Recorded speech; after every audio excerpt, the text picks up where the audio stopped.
navigator in an Air Force aircraft carries a lot of responsibility on long-range flights.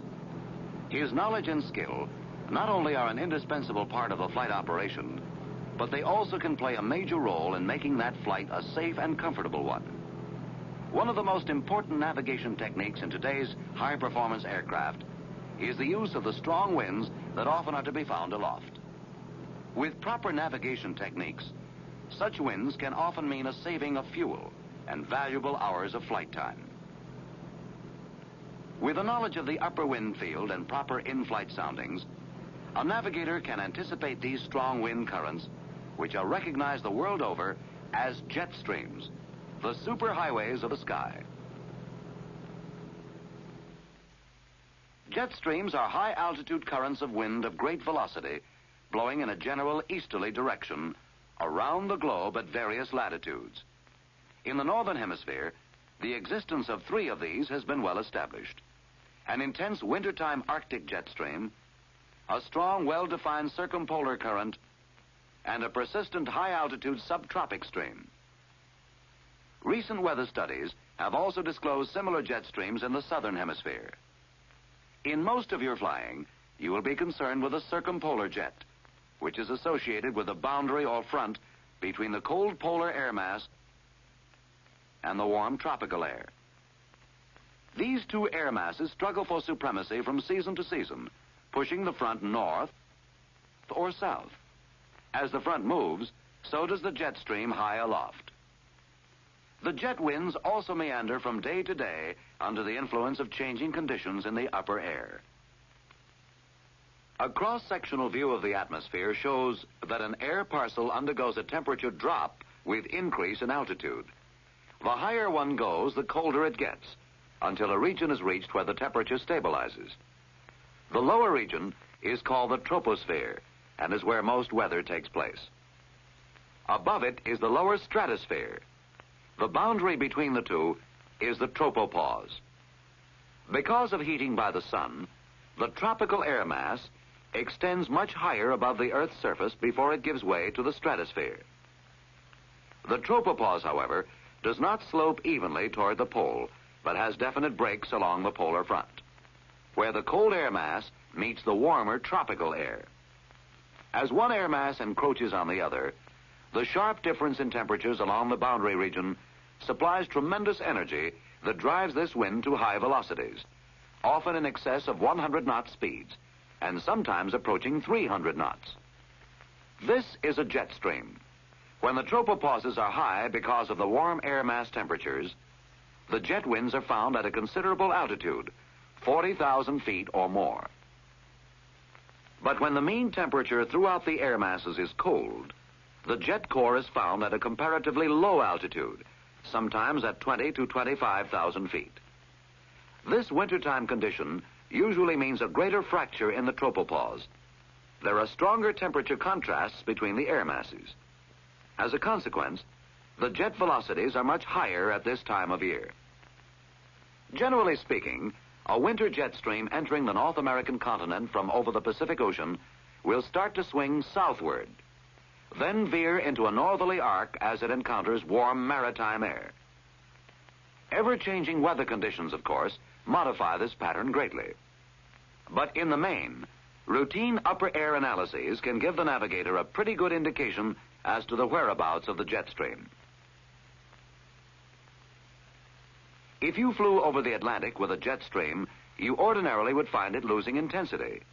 This is due to the moderating effect the water has on the opposing air masses, which lose their jet driving force as the temperature contrast between them is lessened. Prevalent pressure systems, of course, influence the location and intensity of the stream in its transoceanic flow. Over the continent, the polar air has greater persistence, and since the temperature contrasts can be quite sharp, the jet winds here are usually stronger than those over large bodies of water. After long travel over land, the jet stream reaches its highest velocity over the eastern coast of Asia. Winds in this region have been authentically reported at nearly 300 knots. Once over the Pacific, the jet stream gradually loses intensity as the water moderates the temperature differences in the two air masses. Over North America, the continental polar influence again causes an acceleration that reaches its maximum over the eastern seaboard. Seen from a point above the North Pole, such a jet stream would completely encircle the globe. This is not literally true, however, since breaks occur where water influences and isolated weather conditions cause the streams to slow down and fade out. On the other hand, the jet stream may split into two or more currents under the influence of thermal conditions and various topographical features. As a navigator, you will discover that winds of 150 knots are not at all uncommon in the core of the jet. We have shown the jet stream as if it could be seen in the air. Viewed in cross-section, it might be likened to a long, flat tube. To depict this more clearly, we shall represent it as being greatly exaggerated in the vertical dimension. An examination of the wind structure shows that as one goes away from the core, the wind velocities fall off rapidly. Although there is no sharp line of demarcation between the jet winds and the general wind field, we have arbitrarily defined the jet stream boundaries as being where the winds are one-half that of the core. If we turn the wind stream so as to look directly downwind, it can be seen that the isotocks, or lines of equal wind intensity, are bunched toward the polar side. The jet stream, as we have defined it here, may be several hundred miles across. The high-intensity winds at the core are to be found about 5,000 feet below the tropical tropopause and near the polar tropopause. The depth of the jet stream is often found to be 15 to 25,000 feet. The weather chart will normally show an ordinary cold front at the surface, with its characteristic temperature discontinuity near the ground. Flights in this region have recently disclosed similar temperature changes. Since they resemble those of the frontal zone at the surface, the name jet stream front can be applied. The characteristic bunching of isotocks on the polar side and their dipping at the jet front where the temperature drops occur prove excellent guideposts to the jet stream. For instance, a navigator entering from the tropic side below the core would experience a gradual increase of wind velocities. Then, as his aircraft reached the jet front, he would get a sharp drop in temperature. If operational limitations permit, he could then turn with the winds and maneuver back through the jet front to the tropic side into the strongest winds. If his aircraft strayed away from this region, the navigator would have to be considerably higher to encounter winds of the same intensity away from the jet front. Another aircraft entering from the polar side would go through a much more rapid change in wind speeds, perhaps 3 times as fast in a given distance. As before, the navigator could use his knowledge of temperature shift at the jet front to enable him to position his aircraft in the strongest winds on the warm side of the front. Let's watch an experienced navigator as his aircraft encounters jet winds. We're on a flight from Biggs Air Force Base, Texas, to Dover Air Force Base, Delaware. The navigator has been advised that upper air conditions may result in a strong jet stream along this line. So his flight plan is to make good a course along here, with the expectation that he will have strong tailwinds along the greater part of his flight before he breaks out of the jet stream and goes on to his destination. Our navigator knows he is nearing the jet front because he's picking up an increasingly strong crosswind. Since he knows there'll be a change in temperature at the jet front, he carefully watches for it. If the lower temperature means he's crossed over into the polar air mass, then his drift meter should also show he's now in the region of slower winds. Check. Now to tell the pilot to alter onto a course paralleling the jet winds. Once on this course, the navigator again checks his temperature readings and drift meter repeatedly for the first indication that he's back on the tropic side of the jet front.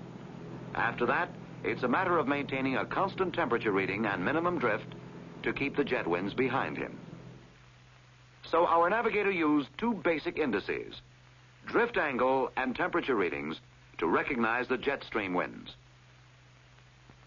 If his aircraft can go higher and operational limitations permit it, the navigator may climb to the core where winds are most intense. Let's now consider another aircraft flying over water, where drift readings may not be possible. This aircraft uses D soundings in place of drift computations. A slight fall in D will be experienced in the tropic air until the aircraft reaches the jet front. Then there is a marked drop in D, as well as a fall-off in temperature. When an aircraft is flying with a jet stream, the navigator uses either D or drift, and both when possible, together with his temperature readings to stay in the high winds. Let's go from our cross-sectional view to one above the aircraft.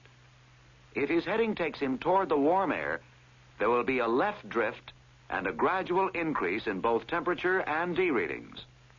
If, on the other hand, the aircraft moves toward the polar side, the navigator will note a right drift and a drop in temperature and in D. As we have seen, a high-velocity jet stream acts much like a channel of fast-moving water in a river, with the highest winds in the core. As in a river, the regions between different velocities sometimes set up whirlpools or eddies. Aircraft going from one wind to another may encounter considerable turbulence. Although it usually is strongest on the polar side, turbulence may be found anywhere near the jet stream. Since there may be no clouds associated with this phenomenon, air crews have called it clear air turbulence. If the turbulence is severe and prolonged, the usual procedure is to reduce airspeed and decrease altitude. Since even strong turbulent patches usually are quite shallow, a minor altitude change may take an aircraft out of the turbulent air. When the navigator wants to leave a jet stream, he may simply change altitude. 5,000 to 10,000 feet can make a great difference in wind intensities. Or he may turn toward the polar air mass. If he leaves the jet stream at core level, he will encounter constant or even somewhat warmer temperatures in the stratosphere. D readings, on the other hand, are lower than in the tropic air. Navigating the jet streams is becoming an ever more routine operation. The jet stream's role in our aeronautical and scientific future cannot be minimized. Rocket experts have found that these powerful wind streams exert great influences on missile trajectories. So even man's quest for outer space must take into account these raging currents, the jet streams.